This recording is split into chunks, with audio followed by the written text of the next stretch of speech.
Assalamu alaikum. Welcome to another video which is going to be related to chemistry class 10 NBF.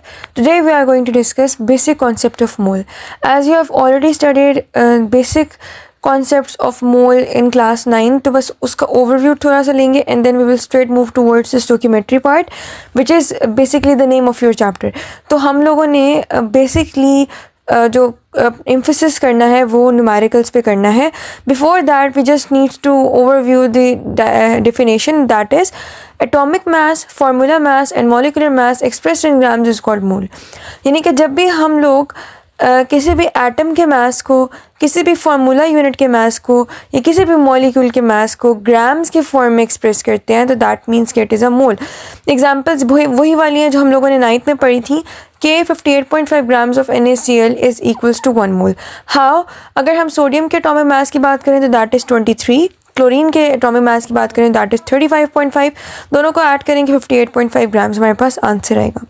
16 grams of oxygen, एक oxygen है यानी कि atomic oxygen है, atom की बात हो रही है तो ये 1 मोल के बराबर है.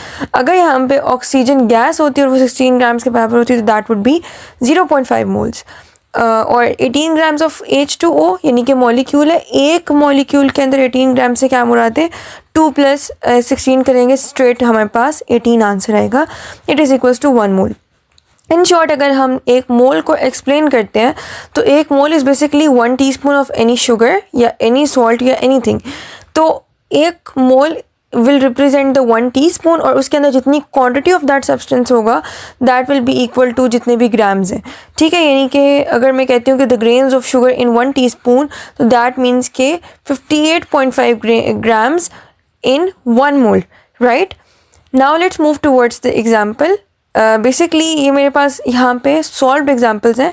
We will straight just move towards the concept. अब कॉन्सेप्ट क्या कहता है? First of all let's talk about the numerical that says that methanol burns according to the following equation. Equation आपके सामने लिखी हुई है. मेथनॉल का फार्मूला होता है CH3OH + O2. ऑक्सीजन के साथ ये रिएक्ट कर रहा है, कार्बन डाइऑक्साइड और H2O बन रहे हैं. हमारे पास 3.5 मोल्स ऑफ मेथनॉल जो हैं वो ऑक्सीजन के अंदर बर्न हो रहे हैं. We need to find the moles of oxygen which are going to be used और वाटर जो कि प्रोड्यूस हो रहे हैं. ये तमाम काम करने से पहले जो मेन काम है वो ये है कि हमने इक्वेशन बैलेंस करनी है. Before solving any stoichiometry based numerical you need to first balance the equation. Equation देखते हैं. यहाँ पे कार्बन 1 है, उस तरफ भी कार्बन 1 है. यहाँ पे हाइड्रोजन्स 4 हैं और वहाँ पे 2 हैं. इक्वेशन बैलेंस नहीं है. इक्वेशन बैलेंस करने के लिए सीधा सीधा हम लोगों को एक तरफ मैं फॉर एग्जांपल यहाँ पे 2 लगा रही हूँ, यहाँ पे I am going to place 3, here I am going to place 4 and the same way यहाँ पे मैं 2 प्लेस करूँगी. ये स्ट्रेट मैंने यहाँ पे इक्वेशन बैलेंस किया है क्योंकि हमारे पास ज़्यादा टाइम नहीं है. इसके लिए हम एक अलग से लेक्चर प्लान करेंगे जिसके अंदर हम इंशाल्लाह इक्वेशंस को बैलेंस करने का तरीका सीखेंगे. ये इक्वेशन बैलेंस की क्यों? फ़ौरन इसके नीचे हमारे पास जो न्यूमेरिकल सॉल्व हो रहा है उसका फर्स्ट स्टेप ही इक्वेशन बैलेंस करने पे बेस कर रहे हैं. कैसे? यानी कि फॉर एग्जांपल हमारे पास यहाँ पे 2 मोल्स ऑफ CH3OH यूज़ हो रहे हैं to make the 3 moles of O2. First step क्या है? आपने जो नोन्स हैं, नोन यानी कि जिसके मोल्स आपको गिवन है क्वेश्चन के अंदर, वो आपने लेफ़्ट साइड पे लिखने होते हैं और जो अननोन्स होते हैं यानी कि जिसके मोल्स आपको क्वेश्चन में गिवन नहीं है वो आपने राइट साइड पे लिखने होते हैं. अब यहाँ पे क्वेश्चन में आपको किसके मोल्स गिवन है? मेथनॉल के. तो मुझे किसके मोल्स लेफ़्ट पे लिखने पड़ेंगे? मेथनॉल के. स्टार्ट हम किससे करेंगे? उसके बैलेंस्ड इक्वेशन से. 2 moles of CH3OH gives 3 moles of oxygen gas. यानी कि मैंने यहाँ पे 3O2 क्यों लिखा यहाँ पे? क्योंकि 3 moles of oxygen gas use हो रहे थे तो मैंने यहाँ पे 3 मोल्स ऑफ O2 लिख दिया. अब बेसिकली मैं करना क्या चाह रही हूँ? मैं रिलेशन ये निकालना चाह रही हूँ कि मुझे 1 मोल ऑफ CH3OH यानी कि जब मैंने 1 मोल ऑफ मेथनॉल यूज़ किया था तो मुझे ऑक्सीजन गैस कितनी इस्तेमाल करनी पड़ी थी. उसके लिए मुझे क्या करना पड़ेगा? जो यहाँ पे 2 डिवाइड मल्टीप्लाई हो रहा है वो उधर जाकर डिवाइड करा देंगे. मेरे पास इस तरह से 1 मोल ऑफ CH3OH के बराबर मोल्स ऑफ ऑक्सीजन आ जाएंगे जो कि कितने हैं? 1.5 मोल्स. यानी कि जब मुझे 1 मोल मेथनॉल का इस्तेमाल करना पड़ा तो मेरे पास 1.5 ऑक्सीजन के मॉलिक्यूल्स यूज़ हुए. ऑलराइट, मोल्स यूज़ हुए, सॉरी। अब यहाँ पे वो पूछ रहे हैं कि अगर मैंने 3.5 मोल्स ऑफ मेथनॉल यूज़ किए तो मुझे ऑक्सीजन कितना यूज़ करना पड़ा। उसके लिए मुझे क्या करना पड़ेगा कि जितने मेरे पास 1.5 मोल्स बेसिकली ऊपर आ गए थे उसको मैं मल्टीप्लाई बाय 3.5 कर दूंगी तो हमारे पास आंसर आ जाएगा। इस केस में मेरे पास आंसर क्या आएगा, 5.25 moles of oxygen. In short, जब मैंने इस्तेमाल किए 3.5 मोल्स ऑफ मेथनॉल तो मुझे साथ में 5.25 मोल्स ऑफ ऑक्सीजन यूज़ करने पड़े। I hope you got the context and the concept. हम नेक्स्ट बी पार्ट देखते हैं, ज़्यादा चीज़ समझ आ जाएगी। दोबारा से वो वाला स्टेप सॉल्व होंगे। सबसे पहले मैंने लेफ्ट साइड पे रखना है नोन्स को, सेकेंड साइड पे मैंने रखना है अननोन्स को। यहाँ पे मैंने देखना है कि वाटर कितना प्रोड्यूस हो रहा है। फिर से मेरे पास वही वाला केस है कि मेरे पास मेथनॉल जो है वो गिवन है, मुझे अननोन क्या है मेरे लिए यहाँ पे वाटर, तो वाटर राइट साइड पे रखूँगी, मेथनॉल लेफ्ट साइड पे रखूँगी। बैलेंस केमिकल इक्वेशन मेरे पास फर्स्ट स्टेप सॉल्व कर पाएगा। 2 मोल्स ऑफ मेथनॉल मैंने इस्तेमाल किए 4 मोल्स ऑफ वाटर बनाने के लिए, ठीक है। तो अगर मुझे 2 मोल्स इस्तेमाल करने पड़े 4 बनाने के लिए तो मुझे 1 कब यूज़ करना पड़ेगा, जब मैं 4 से 2 को डिवाइड करा दूंगी। तो 4 डिवाइड बाई 2 क्या आंसर आएगा, 2। यानी कि 1 मोल ऑफ मेथनॉल जब मैंने इस्तेमाल किया तो मुझे 2 मोल्स ऑफ वाटर मिले। ये सारी बेसिकली स्टोकियोमेट्रिक रिलेशन होता है। अब मेरे पास क्या आया, यहाँ से मेरे पास बैलेंस इक्वेशन बन गई। नेक्स्ट स्टेप इज कि फिर 3.5 मोल, यानी कि ये कौन से वाले मोल हैं जो कि मुझे इस्तेमाल करने पड़े इन द बेसिक रिएक्शन, जो मुझे रिएक्शन करने के लिए इस्तेमाल करने पड़े थे। तो 3.5 मोल्स यूज़ करने पे क्या होगा, सीधा सीधा मैं क्या करूँगी, जो मेरे पास ऊपर बैलेंस इक्वेशन से आंसर आया था मल्टीप्लाई कर दूंगी मैं उसको 3.5 से। 2 मल्टीप्लाई बाय 3.5 गिव्स 7 मोल्स मेरे पास आंसर आ जाएगा, ठीक है। तो सबसे पहले क्या करना है, बैलेंस्ड इक्वेशन से मैंने दोनों के मोल्स लिखने हैं। जो लेफ्ट साइड पे है वहाँ पे मुझे 1 लाने के लिए लेफ्ट पे जो भी वैल्यू थी वो राइट साइड पे लेके जाकर डिवाइड करानी है। फिर मैं मल्टीप्लाई करा दूंगी दोनों साइड्स पे इक्वेशन के जो मेरे पास मोल्स गिवन होंगे।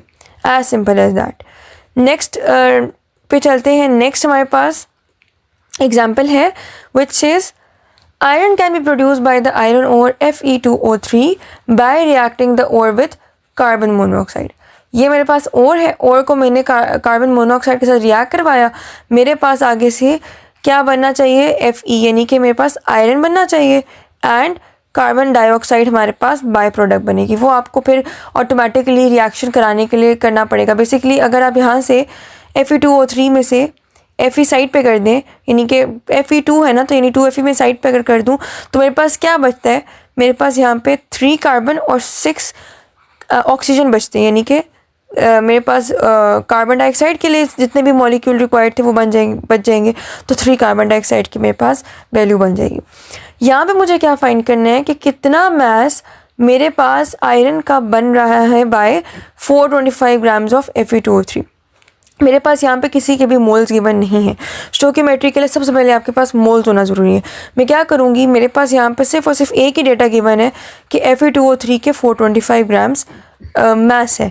मैंने उस मैस से बेसिकली क्या करना है, मोल्स फाइंड करने लिए। मोल्स का फॉर्मूला होता है moles is equals to mass divided by molar mass. Mass मेरे पास गिवन है, मोलर मैस जो है वो मैं फाइंड कर लूँगी। दोनों के मोलर मैस को आपस में प्लस करके आंसर मेरे पास आ जाएगा 2.66 मोल्स। इस केस में, इस एग्जाम्पल में मेरे पास नोन क्या है, Fe2O3, तो वो मैंने लेफ्ट साइड पे लिख दिया और राइट साइड पे मेरे पास अननोन आ जाएगा, दैट इज Fe। अब जो मेरे पास न्यूमेरिकल है, न्यूमेरिकल के अंदर Fe2O3 का बैलेंस्ड इक्वेशन में कितने मोल्स हैं, 1।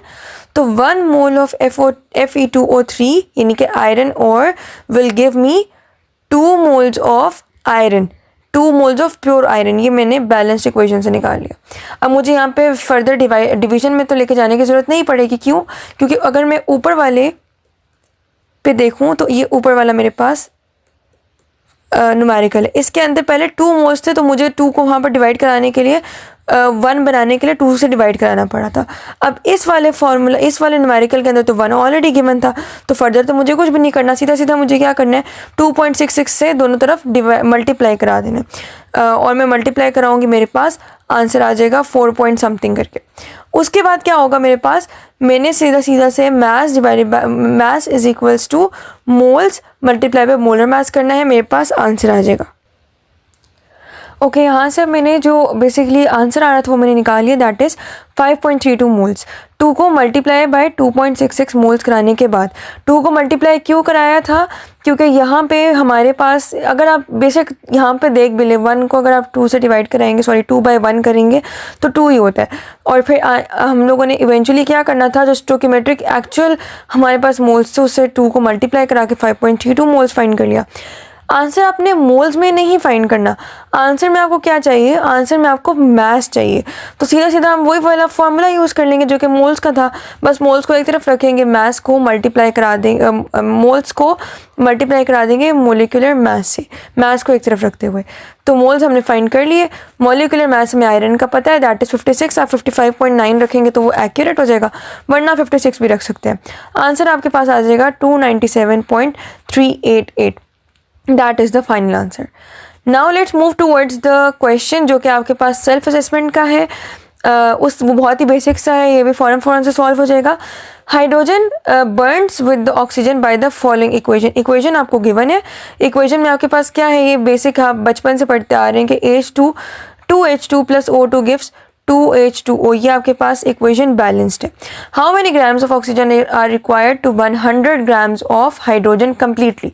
यहाँ पर भी आपके पास हाइड्रोजन की वैल्यू यानी डेटा गिवन है पर मास में, तो मास को मोल्स में कन्वर्ट करना है। तो कैसे करेंगे, moles is equals to mass divided by molecular mass, तो 100 डिवाइडेड बाय 2 कर लें। आप एक्यूरेट रखेंगे तो आप एक्यूरेट भी रख सकते हैं, that totally depends on you. तो हमारे पास आंसर इस तरह से आ जाएगा 50 मोल्स। आप एक्यूरेट रखेंगे तो वो 49 पॉइंट समथिंग आ जाएगा। यहाँ से मैंने मोल्स फाइंड कर लिए।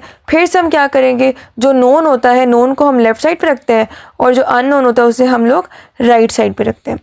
अननोन जो है वो हमारे पास ऑक्सीजन है तो वो राइट पे आ गया, हाइड्रोजन जो है वो लेफ्ट पे आ गया। According to the balanced equation, 2 moles of hydrogen gas will give require 1 mole of oxygen gas।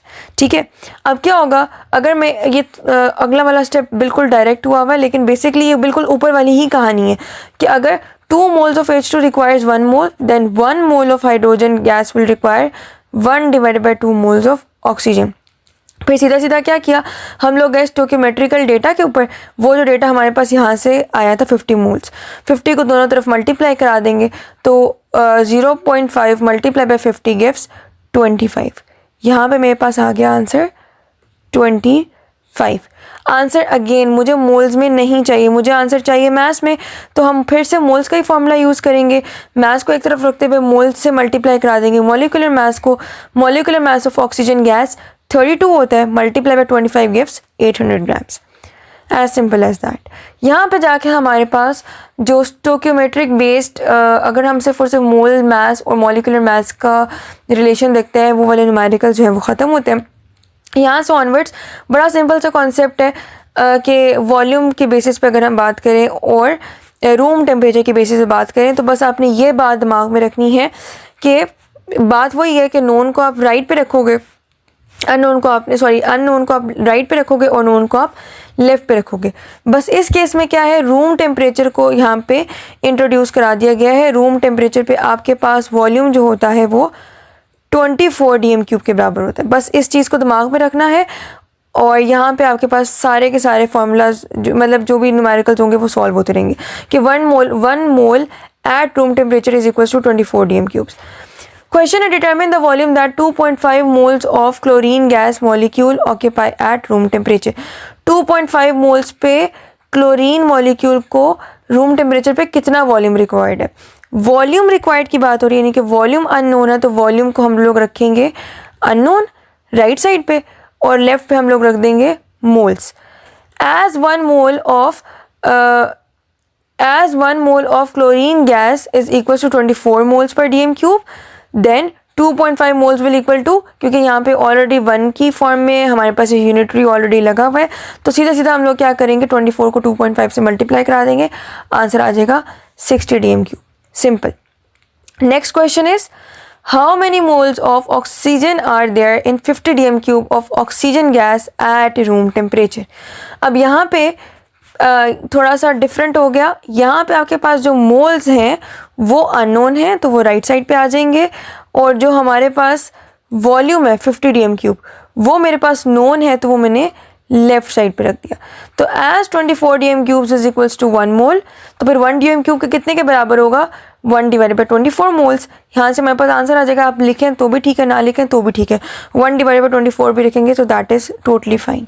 Simply क्योंकि अब आपको ये नहीं फाइंड करना था कि 1 dm क्यूब में कितने मोल्स रिक्वायर्ड है, आपको चाहिए कि 50 dm क्यूब में कितने मोल्स रिक्वायर्ड है। तो सिंपली आप 50 से मल्टीप्लाई करा देंगे, आपके पास आंसर आ जाएगा 2.08 moles. Simple. Next is what volume does 0.8 moles of N2 occupy eight room temperature. यहाँ पे अब आपके पास क्या अननोन है, यहाँ पे आपके पास वॉल्यूम ही अननोन है, तो वो आप लोगों ने रख देना है राइट साइड पे। मोल्स आपको गिवन है, वो आ जाएंगे लेफ्ट साइड पे।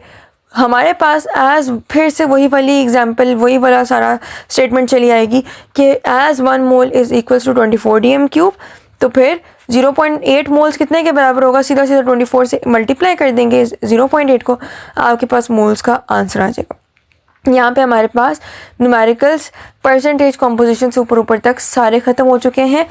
दो बातों का आपने ख्याल रखना है, अगर तो आपके पास स्टोइकियोमेट्रिक बेस्ड न्यूमेरिकल्स आएंगे तो इन दैट केस पहले आप बैलेंस्ड केमिकल इक्वेशन को इस्तेमाल करते हुए रिलेशन बनाएंगे, उससे आप 1 मोल्स के लिए डिराइव करेंगे रिलेशन, एंड देन आप उसके अंदर जो डेटा आपके पास गिवन था इन द क्वेश्चन वो मल्टीप्लाई करा के आंसर निकालेंगे। लेकिन अगर आपके पास वॉल्यूम बेस्ड क्वेश्चन है तो उसके अंदर पहली जो आपके पास इक्वेशन बनेगी वो बनेगी on the basis of 1 mole is equal to 24 dm cube, अगर वॉल्यूम अननोन है, otherwise 24 dm cube is equal to 1 mole अगर आपके पास मोल अननोन है। If you have any question, you can freely ask us in comment section. We will definitely reply you there. Wait for our next videos. Till then, Allah Hafiz.